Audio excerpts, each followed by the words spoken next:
percebeu como certos sonhos ficam gravados no corpo? Às vezes a gente esquece pessoas, esquece conversas, esquece o que fez durante a semana, mas não esquece aquele animal. A cobra olhando fixamente, o lobo na floresta, o cavalo correndo, aquela aranha no teto, o tigre atrás da porta, o pássaro pousado em silêncio. Como se alguma coisa naquele encontro tivesse sido real demais para desaparecer. Porque foi. E aí, já sonhou com algum animal?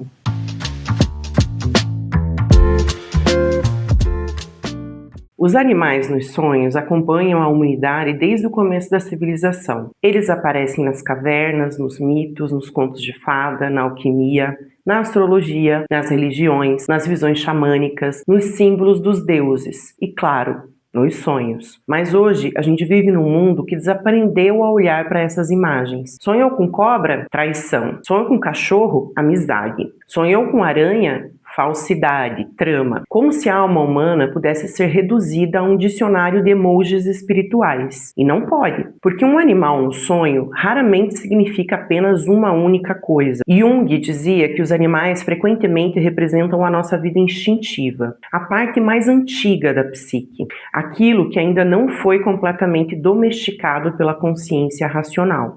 Nosso corpo carrega memória animal, o medo que nos faz congelar, o instinto que percebe perigo antes da razão, a agressividade que protege território, o desejo que nos atravessa sem pedir licença, a sexualidade, a fome, o impulso de sobrevivência. E até aquilo que chamamos de intuição, muitas vezes nasce dessa inteligência profunda e ancestral que o corpo reconhece antes que a mente consiga explicar. A própria neurociência moderna fala de estruturas extremamente primitivas no cérebro humano, chamadas simbolicamente de cérebro reptiliano. E é curioso, milhares de anos antes disso, as serpentes já apareciam nos sonhos, nos mitos e nos templos como símbolos de forças profundas da vida. Mas Jung não foi o único a olhar para os animais dessa forma. James Hillman criticava a ideia de que os animais dos sonhos fossem apenas instintos inferiores. Para Hillman, os animais são presenças da alma, quase poderes autônomos, mensageiros vindo do mundo subterrâneo da psique. Ele dizia: o animal do sonho não aparece apenas para ser explicado, ele aparece para ser encontrado. E isso muda a maneira como os vemos, porque o animal deixa de ser um símbolo e volta a ser criatura. Mary von Franz insistia muito nisso. Ela dizia claramente que não devemos ignorar os animais nos sonhos, porque eles frequentemente representam justamente a camada mais viva, instintiva e verdadeira da psique. Von Franz observa que os animais podem carregar emoções reprimidas, criatividade não vivida, agressividade negada, intuição esquecida, vitalidade perdida ou conteúdos autônomos da alma tentando chegar à consciência. E ela mostra algo importantíssimo. Quanto mais alguém tenta viver como civilizado, controlado, correto, mais os animais tendem a surgir de forma ameaçadora nos sonhos. Ela conta um caso de um rapaz extremamente educado e racional que sonha com um tigre tentando invadir o banheiro onde ele estava escondido. O tigre empurra a porta, forçava a entrada, queria passar. Durante a análise ficou claro que aquele homem não conseguia reconhecer a própria raiva. O tigre não era um inimigo externo, era uma parte viva dele querendo voltar. E isso muda completamente a pergunta diante de certos sonhos. Não é: o que esse animal quer fazer comigo? É: que parte viva minha eu transformei em inimiga? Von Franz traz ainda outro exemplo maravilhoso. Um homem talentoso precisava escrever sua tese no Instituto Jung de Zurique, mas não conseguia produzir. Ele começava a sonhar repetidamente com animais poderosos perseguindo-o. Achava que os sonhos falavam apenas de sexualidade, mas o verdadeiro problema era outro. Ele não conseguia dar forma à própria criatividade, até sonhar que estava sendo perseguido por um touro. O touro vinha correndo atrás dele, cada vez mais perto, até que se ergue nas patas traseiras e o homem percebe que o pênis ereto do touro era, na verdade, uma caneta esferográfica. Depois desse sonho, ele finalmente conseguiu escrever sua tese, porque aquela força não era apenas sexual, era criatividade reprimida tentando atravessar a cerca da consciência. Sylvia Brinton Pereira amplia isso lindamente. Ela propõe imaginar os sonhos como um teatro de animais, como se cada criatura representasse uma qualidade específica da alma. A raposa pode ser a inteligência astuta, o cachorro, a lealdade, o leão, um tipo de soberania, o cavalo, a força vital, a aranha, os fios invisíveis do destino. Então, a pergunta deixa de ser: o que significa sonhar com esse animal? E passa a ser: o que essa criatura está fazendo dentro do drama da minha alma? Ellen Bachman mostra que os animais atravessam sonhos, mitos e contos de fada da humanidade inteira. Eles aparecem como guias, mensageiros, protetores, iniciadores,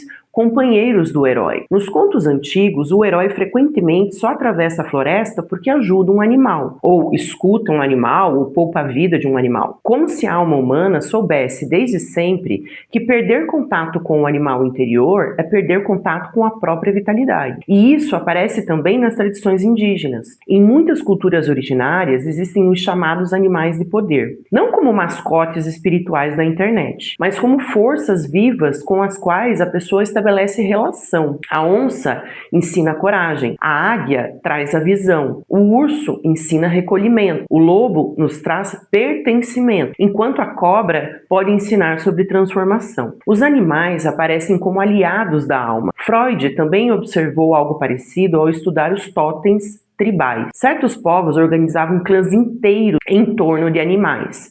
O lobo, a serpente, a águia, o urso.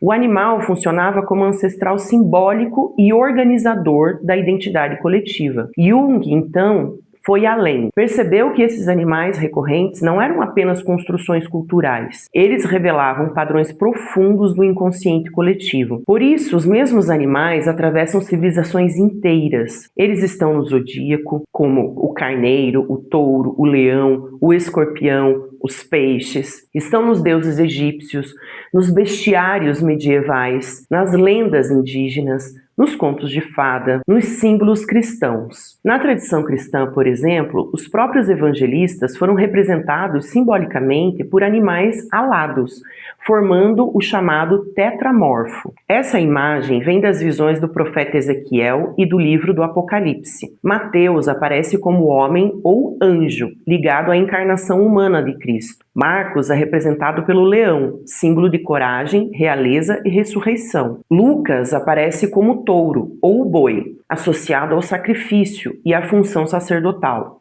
E João é simbolizado pela águia, imagem da visão espiritual elevada e da dimensão mística do Cristo.